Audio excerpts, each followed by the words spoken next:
छत्रपती संभाजीनगर शहरातून एक मोठी बातमी समोर येते। राज्य सरकारच्या GR वरून पुन्हा एकदा वाद पेटलाय। मराठा आरक्षण याचिकाकर्ते विनोद पाटील यांनी आज राज्य सरकारवर तीव्र शब्दात हल्लाबोल केलाय। हा निर्णय नाही, फक्त माहिती पुस्तिका आहे, असा थेट आरोप त्यांनी केलाय।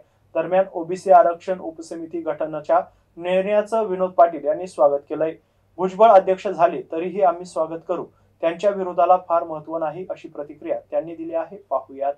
हे बघा, मी सर्वप्रथम तुम्हाला स्पष्ट करतो, मनोज जरांगे पाटील हे रस्त्यावरची लढाई लढताय, मी त्यांचं माझं स्वागत केलं आणि त्यांच्या प्रामाणिकपणावर माझा प्रश्न आहे का, ते मुळीच नाही। कारण फार दिवसांनी मराठा समाजाला संघटित करून मुंबईला नेणारा एक चांगलं नेतृत्व आमचं आहे। माझा प्रश्न काय आहे? माझा प्रश्न राज्य सरकारला आहे, विखे पाटील साहेबांना, सरकारपेक्षा विखे पाटील साहेबांना।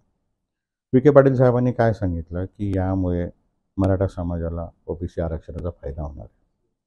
मी समाजाची न्यायालयीन लढाई लढतोय, माझं जबाबदारी आहे। कोणाला चांगलं वाटेल, कोणाला वाईट वाटेल, तर समाजाला स्पष्ट भूमिका सांगितली पाहिजे। या GR मध्ये फर्स्ट पॅराग्राफमध्ये काय आहे की हिस्ट्री ऑफ मराठवाडा आहे।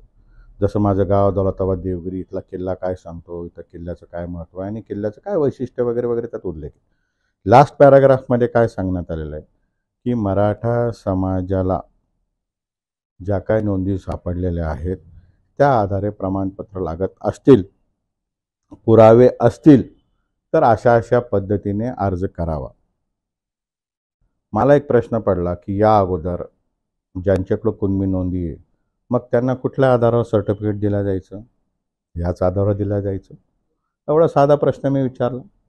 पुढचा प्रश्न त्याच्यामध्ये आहे की ज्यांच्याकडे नोंदी नसतील त्या ग्रह चौकशी अहवालाची पद्धत आहे, याच्यावर मी बोललो।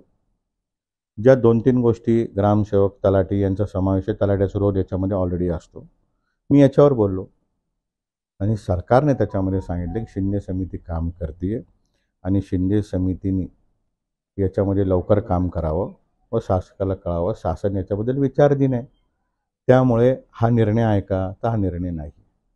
हे सरकारने जी पद्धत आहे रिझर्वेशनचे सर्टिफिकेट देण्याची, जी सगळ्यांना लागू आहे, त्याच्यावर दिलेला कागद आहे, ही माहिती पुस्तिका आहे आणि सांगितलेलं आहे की भविष्यामध्ये शिंदे समिती जे कार्य करेल त्याच्यावर आम्ही लवकरात लवकर कारवाई करू। छगन भुजबळ साहेबांच्याबद्दल मला थोडं स्पष्ट बोलायचं आहे। परवा देखील त्यांचं वक्तव्य मी ऐकलं। त्यांनी सांगितलं मराठा समाज मागासलेला नाही, असे अनेक प्रकारचे अहवाल आहे। मी त्यांना आठवण करून देऊ इच्छितो की सगळे अहवाल संपुष्टात आलेले, नंतर शेवटचा जो आयोग होता त्यांनी मराठा समाज मागासलेला असं सांगितलेलं आहे आणि तुम्ही स्वतः विधिमंडळामध्ये आम्हाला मतदान केलेलं, मराठा समाजाला स्वतंत्र आरक्षण दिलेलं आहे। मग प्रश्न असा पडतो की जर तुम्ही आरक्षण आम्हाला दिलं तर भुजबळ साहेब तो अहवाल तुम्ही स्वीकारला, मग तुम्हाला काय अधिकार आहे मराठा समाज मागासलेला म्हणण्याचा? हा नंबर 1चा प्रश्न। नंबर 2चा प्रश्न असा आहे की भुजबळ साहेब यांनी मला थोडं स्पष्ट करावं व सांगावं याच्यामध्ये का किंवा काल त्यांनी माननीय मुख्यमंत्री महोदयांचं स्टेटमेंट बघावं। मुख्यमंत्री महोदयांनी सांगितलं या आरक्षणामुळे कोणालाही धक्का बसलेला नाही। या आरक्षणामध्ये जे समाज घटक ज्यांच्याकडे प्रक्रिया पूर्ण होतील अशांना सर्टिफिकेट दिलं जाईल। तर भुजबळ साहेब का असं वक्तव्य करता मला कल्पना नाही, याचा खुलासा भुजबळ साहेबांनी